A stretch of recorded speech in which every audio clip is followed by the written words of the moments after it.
Good morning, good afternoon, good evening. Welcome to my channel. I am Coach Sherry. This is Car Chat and all that. I'm in my car, so let's chat it up. So I'm looking through the news and through the feed, and I'm seeing all of the devastation that has occurred in Hawaii. And I'm just like, yo, that is something. And every time I see something that totally wipes a community out, a city out, it always takes me back to 1998. And just like the title of this video is saying, are you prepared? Are you prepared? If something devastating like that happened to you, and I pray it doesn't, but it's inevitable that at some point, it may not be your life, but maybe somebody that you're close to, that something like this will happen. Will you be prepared? Will they be prepared? Are you prepared? The time to get prepared for something like that is not while it's happening, but it's well before it. And it's not doom and gloom. It's not just saying, oh, let me the end of the world and let me gather my nuts and things of that nature. No. It's just being prepared and having things in place so that if devastation comes, because it can come in a blink of an eye without you even knowing, you will have your resources all where they need to be and easy to gather. And this always brings me back to 1998 when I had my first baby. And at the time we were living in New Orleans. My husband was playing for the New Orleans Saints, which is an NFL team there. And it was our first child. First of all, getting through the summer in New Orleans pregnant. What? Oh, the heat. It was a lot. Oh my goodness. It was a lot. I have some funny memories about that. But I had a great pregnancy, even with all the heat and everything. I was in the best shape of my life. I was ready to have a baby, give birth, and be a mother. And, we were excited. It was our firstborn child. We did have a pregnancy before that I had unfortunately miscarried. And so our families, everyone was excited. At that time, my husband and I were married almost 4 years. And we were just ready to be parents. So, it was a week before I had my son that a tropical storm came through. And I remember my mother-in-law was with us. She had just retired. She had taught in Brooklyn for 30 years as a teacher, just amazing woman, and was just there with me my last trimester because that summer, my husband was at camp and away and just his schedule. So she was there to help because that's her first grandbaby and she wanted to usher him in as well. But, that week before, there was a tropical storm and we looked out where we were at and was like, they always exaggerate things down here. This is just a hard rain. Like, come on, they don't know rain, because we had to go and deliver t-shirts. So we had a nonprofit organization, my husband and I, where we would sponsor organizations to come to the games, youth organizations. And we would typically give about 50 Saints tickets out every home game. And we would also have t-shirts that would have his number and name on the back. So the kids, when they came, they would have that on. And, it was a good thing. And we would, speak to the groups and everything throughout the season. So we had to deliver the t-shirts because the game was that Sunday and this was on Friday. And we usually, that's when we deliver the t-shirts and the tickets. So we're out, and because they were like, oh, don't drive if you don't have to. This is a bad tropical storm and everything. It was just like, they always exaggerate.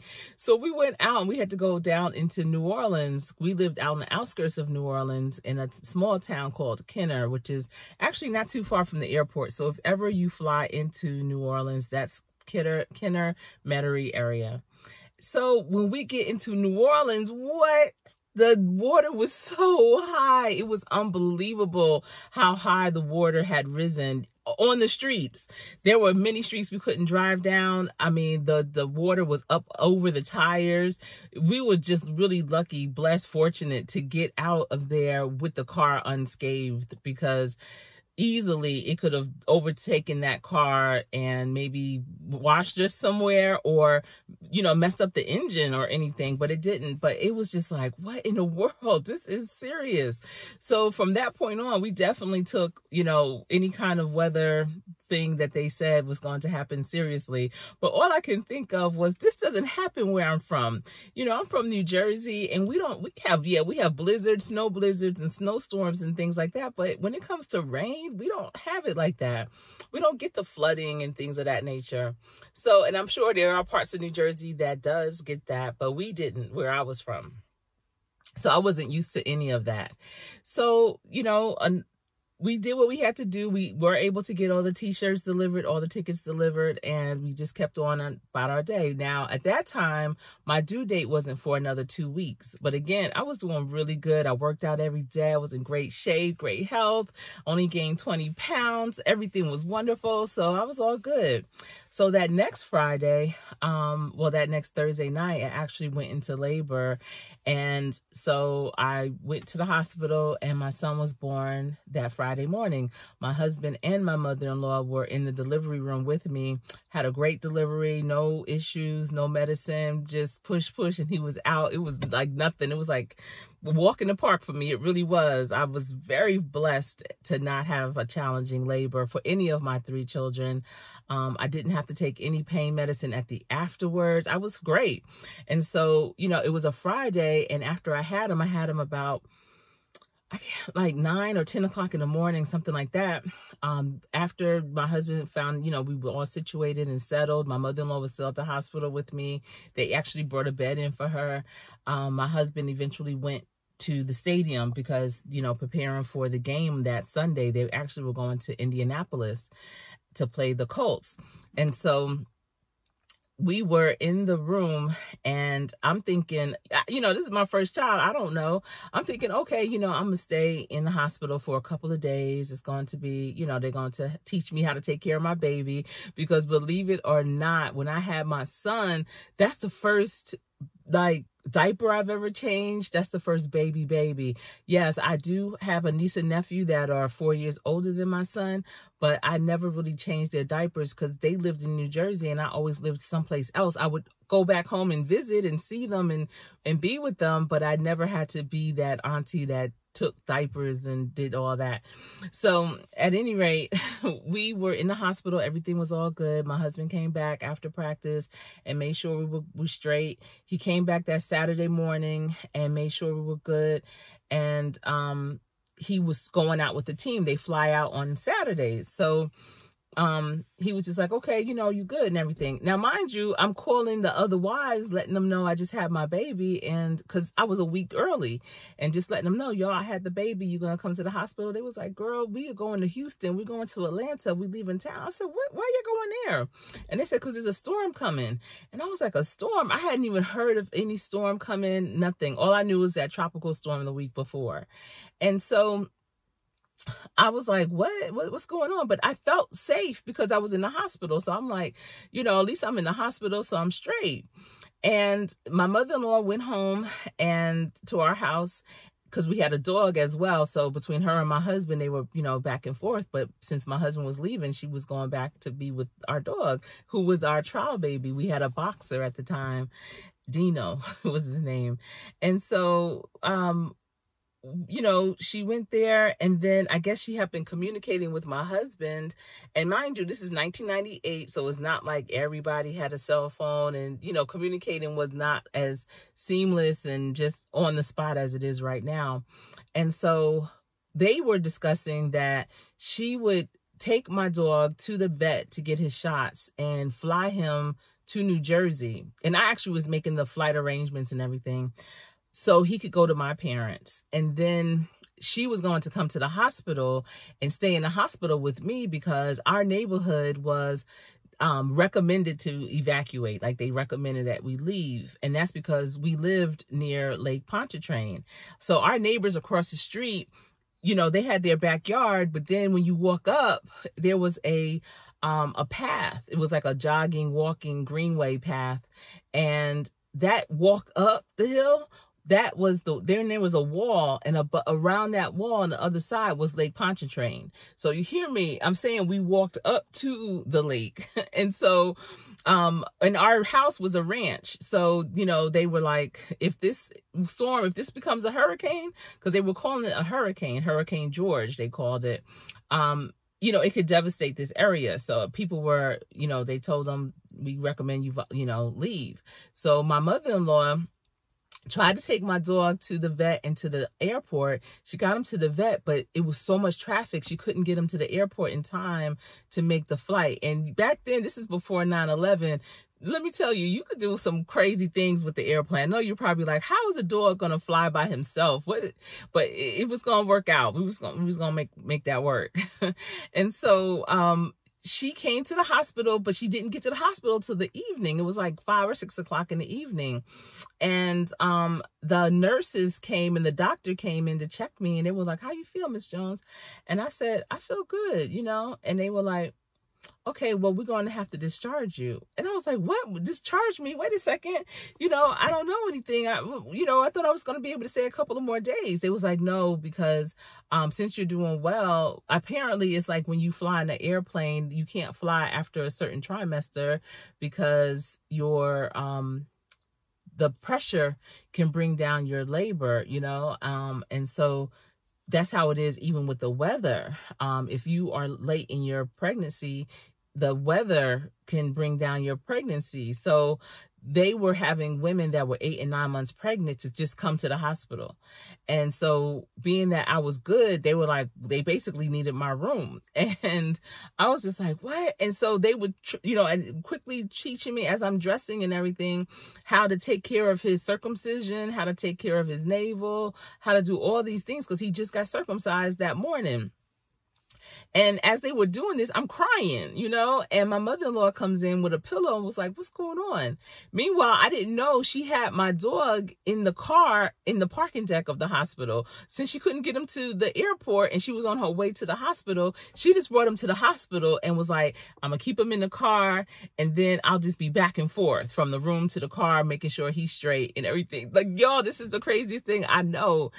And so she came in and was like, what's going on? And I said, I have to leave. You know, they're telling me I'm discharged. She was like, what? She just had the baby. They was like, she has to go. So my pediatrician for our son came in, and I knew her very well. And I said, what should I do? What are you going to do? She said, well, I'm going to Atlanta. I said, well, one of my dearest friends lives in Atlanta. Maybe I'll go there. And now, mind you, Atlanta is a 7-hour drive from New Orleans. And she said, well, if you go to Atlanta, if you go that far, make sure you go to the emergency room as soon as you get there and let them know you just had this baby, so that they can check and make sure he doesn't get jaundice. Jaundice? What? So I was like, oh my goodness, what's this going on? So we get to the house. You know, we didn't know what else to do at that time. You know, I had to just kind of get my bearings, get into familiar territory.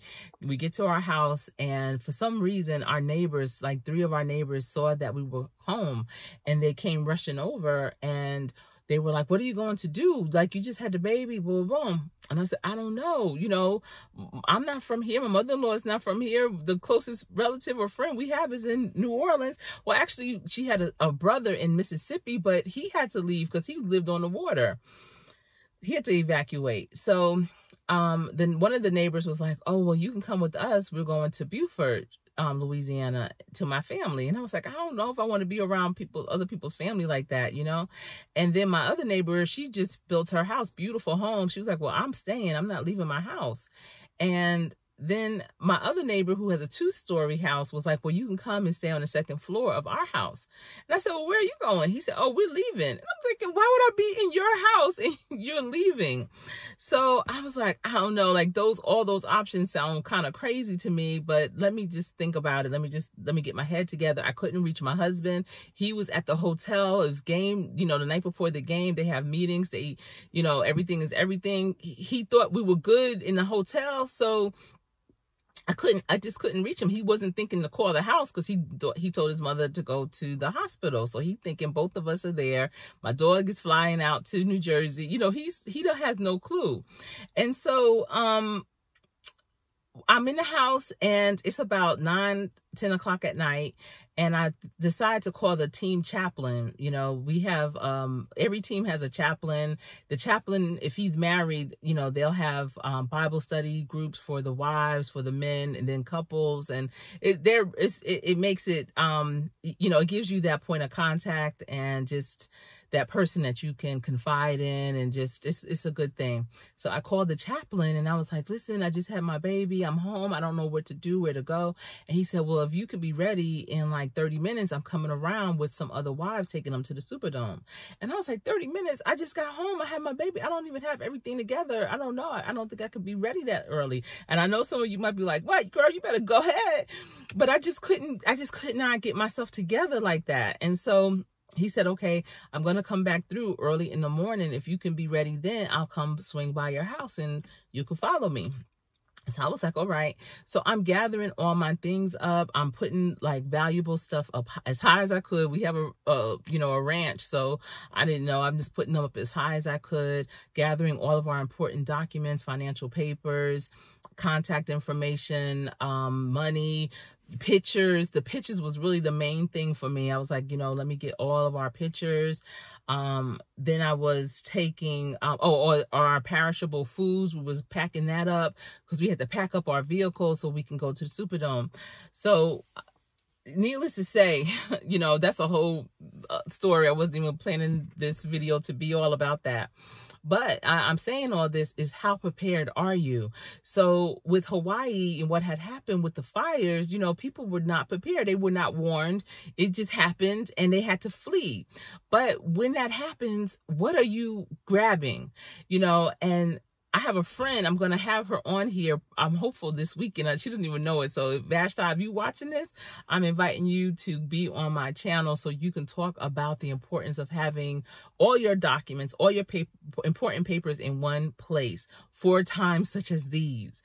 And, you know, it's about, you know, your insurance documents, your policies, your financial documents, your statements, your contact information, your medical history, your medicines, all those things. You know, it's so important to have all those in one place. And for me also, it's about the pictures, because a lot of those you cannot get back, and those are memories. That's your legacy. But it's important to be able to have them where you can grab them. And I know a lot of people keep things in their safe. I do too. Safes are heavy. And if you have a safe that's built in the wall, where are you going to go? You can't take the wall. So you definitely want to have some type of binder or book where you have all of your information in there, and so that you could just grab it and go. And this incident in Hawaii really brought that to light. It really made me remember the importance of that. And that's why I wanted to come on here today, not to tell you the whole story about New Orleans, which I didn't even crack the top of that. I did mention it and talked about it in other videos in the past, but just to let you know, when catastrophes happen and you got to stop, drop, and roll and go, you don't know how and what and where things are. You're just trying to listen. You're trying to survive. But you also, in your mind, know how important some of those documents are to take care of and to bring with you. But where are they? Are they at your fingertips? Are they all in one place? So in preparation, don't think that where you're at, that you are just safe and, oh, nothing's going to happen here. You just never know. And I'm not a doom and gloom channel. I'm just saying, you know, you want to err on the side of caution. And so you definitely want to have your things available to you so you can grab it and go. So how prepared are you? Join me one day. I'm not sure what day this week or weekend it will be, when I will have Vashti Hale on, and she's going to talk about how prepared are you. And she's going to also share a book that she has written that has a place for all of your important documents, and why it's important to have all of your important documents in one place. Y'all, it is hot in here in this car. I'm in my garage and I don't have my car on, so I'm burning up. So if you see all this, you probably say, oh, look at Coach Sherry glowing. No, Coach Sherry is hot. So that's all I have for you right now. Thanks for tuning in. This has been Car Chat and All That. I am Coach Sherry, and I appreciate you for tuning in. Until we speak again, stay safe. But remember, practice hard. Practice so hard that when you go to play, you will play to win. Have a great day.